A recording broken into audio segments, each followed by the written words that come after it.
ఎన్నికల ప్రచారంలో విజయ్ జగన్ ఉన్న ఫోటోకు అభిమానిస్తే చాలా ప్రేమగా దాన్ని ఎత్తి చూపించడం జరిగింది. ఒక ముఖ్యమంత్రి క్యాండిడేట్ పక్క రాష్ట్రంలో ఉన్న మాజీ ముఖ్యమంత్రి ఫోటో పట్టుకోవాల్సిన అవసరం లేదు.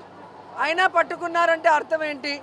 జగనన్న లాంటి నాయకత్వం నేను ఇస్తాను అని ఆయన చెప్పకనే చెప్పాడు. ఎందుకంటే విజయ్ గారి డ్రెస్సింగ్ చూస్తే జగనన్న గారిలాగే కాకి ప్యాంటు కాకి షర్ట్. ఇంతవరకు ఎవరు కూడా ఏ ముఖ్యమంత్రి క్యాండిడేట్ అలా వేసింది లేదు. ప్రజలకి దగ్గరగా సాధారణ వ్యక్తిలాగా వాళ్ళు ఎప్పుడూ ఉంటారు. సో ప్రతిదీ కూడా మీరు చూస్తే మాట కానీ ప్రజలకు ఇచ్చిన వాగ్దానాలు కానీ మీటింగ్స్లో మాట్లాడే విధానం కానీ అన్నీ కూడా విజయ్ జగన్ గారిని ఫాలో అయ్యారనేది స్పష్టంగా తెలుస్తుంది. ఎప్పుడైతే విజయ్ ఆ ఫోటో చూపించాడో అప్పుడే ఆయన కూడా జగన్ గారిని గౌరవిస్తున్నారన్న సంగతి తెలుస్తుంది. సో అవన్నీ చూసిన ప్రజలు ఈరోజు విజయ్ని ముఖ్యమంత్రిగా కావాలని కోరుకున్నారు అంటే జగన్ గారిని కూడా వాళ్ళు ఆశీర్వదించినట్టే లెక్క. ఎందుకంటే దేశంలో ఏ రాష్ట్రంలో ఏ ముఖ్యమంత్రి కూడా 5 సంవత్సరాలలో తను ఇచ్చిన వాగ్దానాన్ని 99% పూర్తి చేసిన దాఖలాలు వేరే ఏ రాష్ట్రాల్లో లేదు. ఒక్క జగన్ గారే చేశారు. కోవిడ్ సమయంలో కూడా రాష్ట్రానికి ఇన్కమ్ లేకపోయినా కూడా అందరికీ జీతాలు సక్రమంగా ఇచ్చారు. ప్రజలందరికీ వైద్యాన్ని ఫ్రీగా అందించారు. అలాగే ప్రజల్ని కాపాడుకున్న విధానం కూడా అందరూ చూశారు. ఏదో మాట్లాడాలని సత్యప్రసాద్ మాట్లాడితే అది సరికాదు. గుడికి వస్తే దర్శనం చేసుకొని వెళ్ళు. ఏదో అబద్ధాలను ఇక్కడ చెప్తే ఎవడు నమ్మే పరిస్థితి లేదు. ఈరోజు గ్రామాల్లో కానీ వార్డులకు వెళ్ళే ధైర్యం మాకుంది. ఎందుకంటే మేము మంచి చేసాం. ఈరోజు మీకు వెళ్ళే ధైర్యం ఉందా? ఒక కొత్త పెన్షన్ ఇవ్వలేరు, ఒక కొత్త ఇల్లు ఇవ్వలేరు. మేము కట్టిన ఇళ్ళకి పూర్తి అయిన వాటికి రంగులు వేసుకొని ఈరోజు ఓపెనింగ్ చేసుకోవడం కాదు. మీరు ఏ కార్యక్రమం చేసినా జగన్ గారు ఫినిష్ చేయాల్సిన వాటిని ఒక 5% చేసుకొని మీరు చేస్తున్నారు తప్ప మీకు కావాల్సిన లేదా మీరు ప్రామిస్ చేసిన ఏ ఒక్క కార్యక్రమాన్ని సక్రమంగా చేశారని అడుగుతున్నా. అంతెందుకు రాయలసీమలో పుట్టిన చంద్రబాబు నాయుడు రాయలసీమ లిఫ్ట్ ఇరిగేషన్ని ఈరోజు రేవంత్ ఆపమంటే హైదరాబాద్లో తన ఆస్తుల్ని కాపాడుకోవడానికి ఆపేసింది నిజం కాదని అడుగుతున్నా.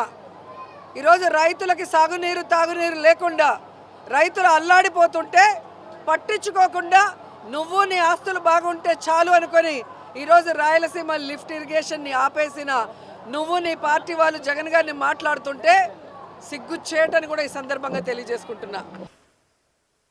ఈ మధ్యన పక్క రాష్ట్రంలో అక్కడ ఒక పార్టీ పెట్టి విజయం సాధించి ముఖ్యమంత్రి అవ్వగానే మన ఆంధ్రప్రదేశ్లో చాలామంది మీరు కూడా అలా చేసి ఉండాల్సిందని చెప్పి నాకు తెగ మెసేజ్లు పంపిస్తూ ఉన్నారు.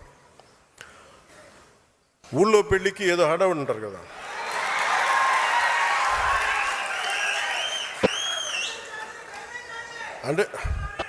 అంటే ఎలా ఉండదంటే మనకి సందులోనో ఒక పెళ్లి జరుగుతూ ఉంటే మన ఊళ్ళో చిన్నపిల్లలు పరిగెడుతూ ఉంటారు అటు ఇటు, వాళ్ళ ఇంట్లో పెళ్ళి అనుకున్నాడు. అరే ఆంధ్రప్రదేశ్ పరిస్థితులు వేరు. సరే వీళ్ళు చెప్పినట్టుగానే మనం కూర్చొని 2019 నిలబడ్డాం. ఎక్కడ పెట్టారు? 2 చోట్ల ఓడించారు కదా. పోనీ ఎవరైనా నిలబడ్డారు ఆ రోజున నాయకులు అంటే అందరూ పారిపోయారు కదా. సో అందుకని కంపారిజన్ పెట్టకండి. నిజంగా నేను పదవే నాకు ప్రధానం అనుకుంటప్పుడు 2008లోనే యూత్ వింగ్ కాదు ఎంపీగానే పోటీ చేశాను. 2014లో నేను ఎన్డీఏతో అలయన్స్లో ఉన్నప్పుడు నేను మల్కాజ్గిరి నుంచి ఎంపీగా పోటీ చేయాల్సి ఉంది. బట్ నేనేమనుకున్నానంటే, ఎందుకు చెప్తున్నాను ఇదంటే, నేను ఒక పార్టీని నడపాలి, ఇది సమాజంలో మార్పు పట్టుకు రావాలంటే నాకు తెలియాలి కదా కష్టం. ఒక కమ్యూనిస్ట్ నాయకులను చూస్తే కింద క్షేత్రస్థాయిలోకి వెళ్ళారు, నలిగారు, దెబ్బలు తిన్నారు. ఒక కాంశీరామ్ దెబ్బలు తిన్నాడు, నలిగారు. ఒక పార్టీని నడపడం ఏదో కూర్చోబెట్టి ఎదిగేయటం వచ్చేయటం పదవిలో కూర్చోవడం కాదు. ఎలా నడపగలం?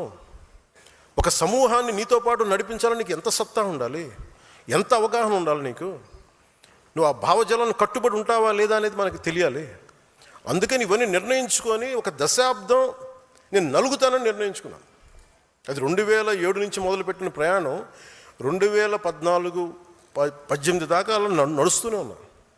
నలిగిన దశాబ్దం. ఆ తర్వాత 2019 చేశాను. ఎంత గెలుస్తానో తెలియదు, ఓడిపోతానో తెలియదు. బట్ అసలు ఐ వాంటెడ్ ఎక్స్పెరిమెంట్.